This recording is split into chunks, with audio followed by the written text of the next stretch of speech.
Hey.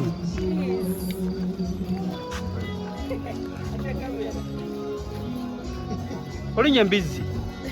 Sorry.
Olinya Mbizzi.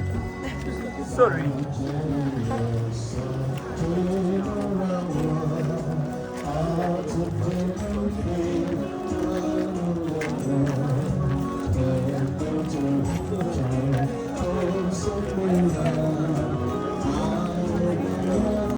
Family eno yafuuka family era nyoleddwa nnyo kulwa Maggie kozi Maggie abadde mukwano gwange Palaso Chameleon bonna bafuuka baganda bange era nsaba Mukama ayongere obbagumya mubeere bumu n'abaana Maggie balese mabega Mukama ayongere obbagumya era abalabirire mwebale nnyo okujja kungubaga wamu na family eno mwebale nnyo mwebalire ddala Ambatawanyo tusitukeko nsabe esaala.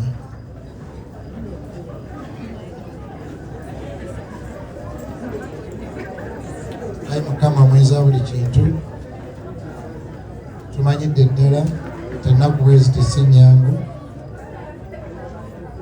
tetumanya abaana abo obanyonnyola otya nga taata taliwo na maama taliwo naye omukka gwe bassa gwagubawa Ayi Mukama tusabira maama afiiridde omwana we tusabira baganda be Bayibuli egamba nti Omwoyo Mutukuvu ye mubeezi atabulawo okulaba ennaku mu biro bino ng'effumu lifumise baganda be mukwano gye okulaba abahonorable nga bakaaba taata gwe wekka gwayinza okunyiga ekiwundu ekyo twongera okuwonga famire eno mu mikono gya Mukama obayise mu nnaku embi bwe ziti era nga bwe tusabye mu nnyumba ne maama wekennyini Mukama basemberere nnyo semberera be closer to them Ayi Mukama gwe wekka gwaba abakubwa akaama in their heart of hearts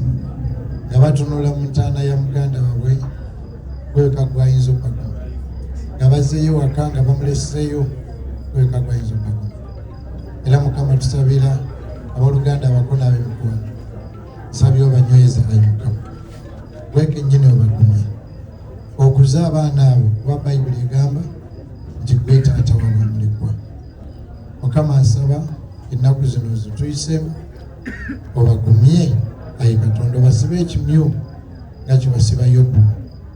Yobu yayogera naga nti wadde bino byonna bintuuseeko manyi nti omunonozi wange mulamu.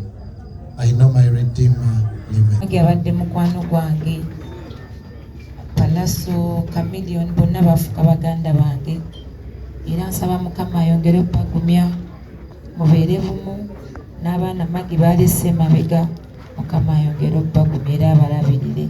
Mwebale nnyo okujjako ngubaga wamu na famire eno, mwebale nnyo, mwebalire ddala. Ambatawanyo tusitukeko nsabe y'essaala.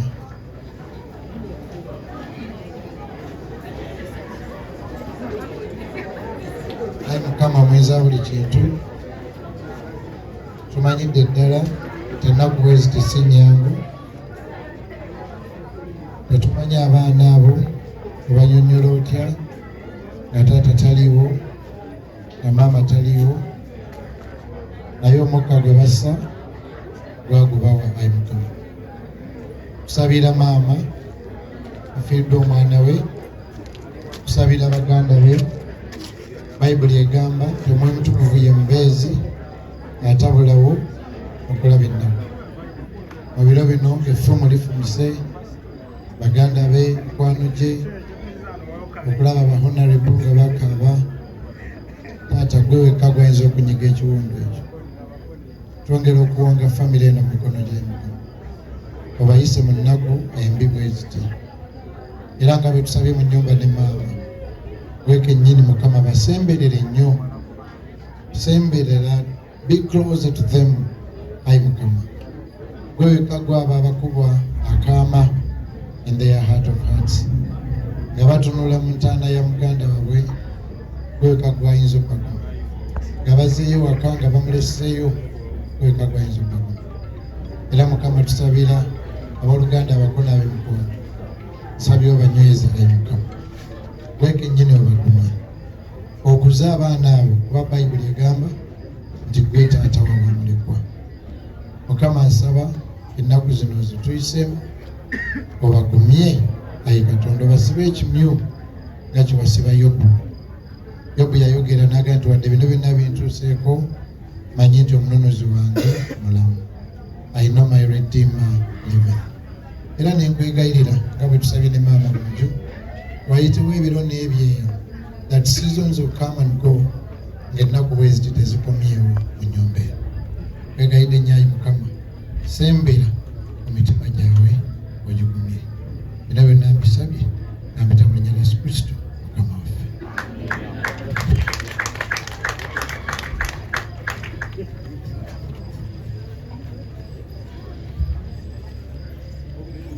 Lire banja fena lyakwagalana kyekirabo Katonda kyawa abantu n'akasozi okuwulira.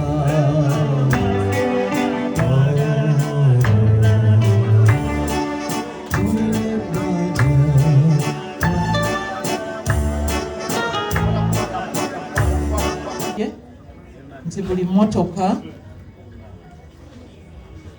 buli mmotoka ya mitwalo 6 okukeeza abantu n'okubalinda n'okubakomyawo.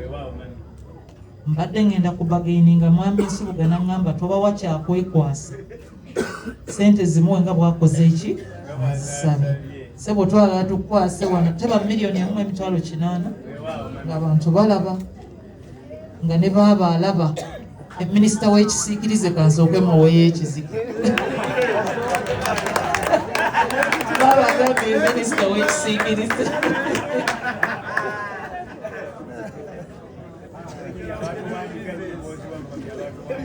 Sooka obalemu abantu bakakasi.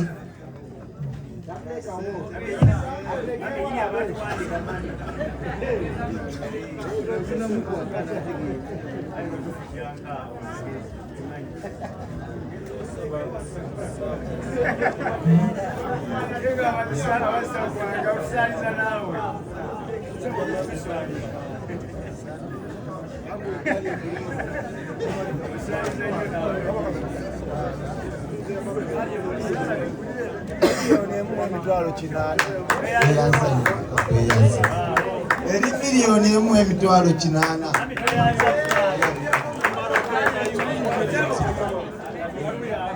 Beyanziza nnyo taata Papito mami wa Papito. Webaza mugogo wange buti. Basebo ne banyabo. Tiimu yange sente z'emmotoka nziweeyo kati nga abantu balaba. Ab'emmotoka bamanyi okwefuulira abantu ne bagamba yakyogedde naye teyakoze eki teyatuwadde. Emmotoka ezo ate mulina okubalinda so si kutuukayo kubanga baŋŋambye ezo sente z'okubatwala n'okubalinda. Sizo otugambye ne Papito emmotoka z'abakungubazi si za famire. Famire mulina amamotoka, emmotoka z'abakungubazi. Tiimu za magi zigende zikomewo, emmotoka z'abakungubazi. Era nziramu okwebaza Papito, webale nnyo ssebo obalire ddala. Mwami Nsubuga yakkiriza kubanga tubadde twawaddeyo dda. Munange omusajja omulala ayinza okugamba kisusiza tetujja kubeerako ekyo. Naye bwedda buli kyemugamba baagalayo kino tuweeyo ng'agamba no problem. Nsonyiwe bambi luli mbadde overwhelmed by emotions naye mbadde nsaba mwenna bambi mujje abamuzeeyi kitengejja sibalaba.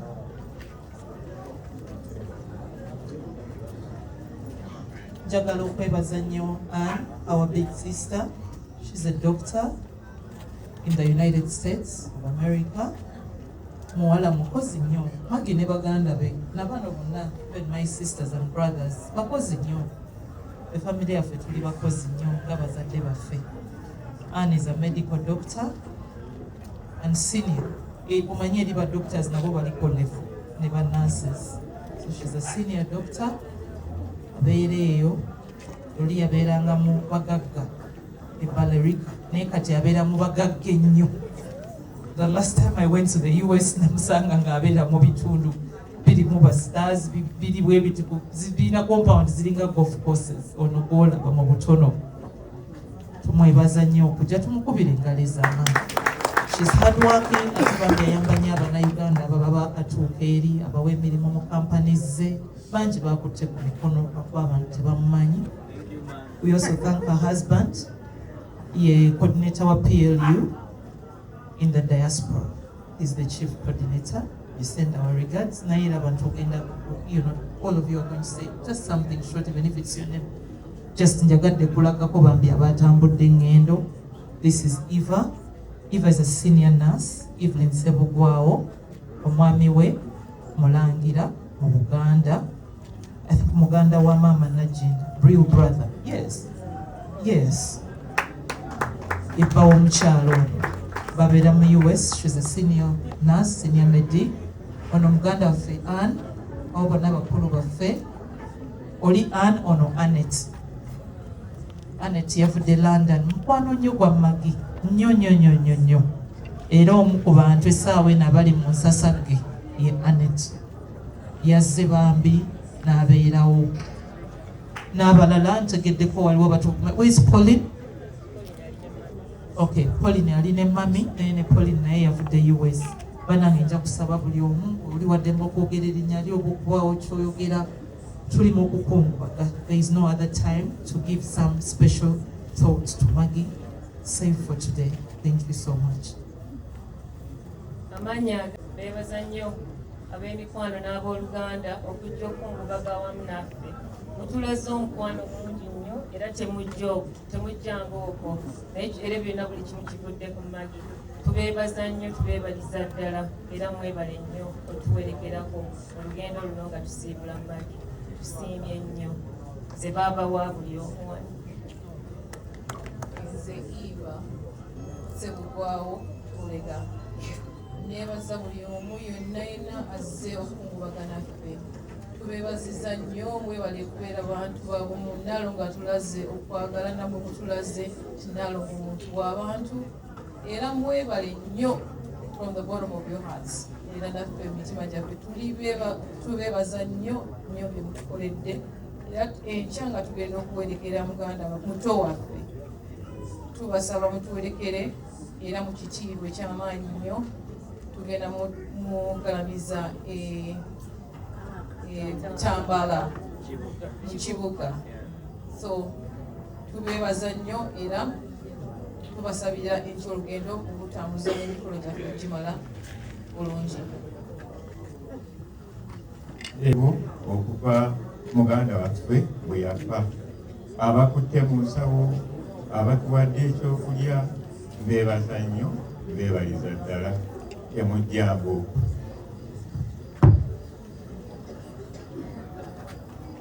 Erinnya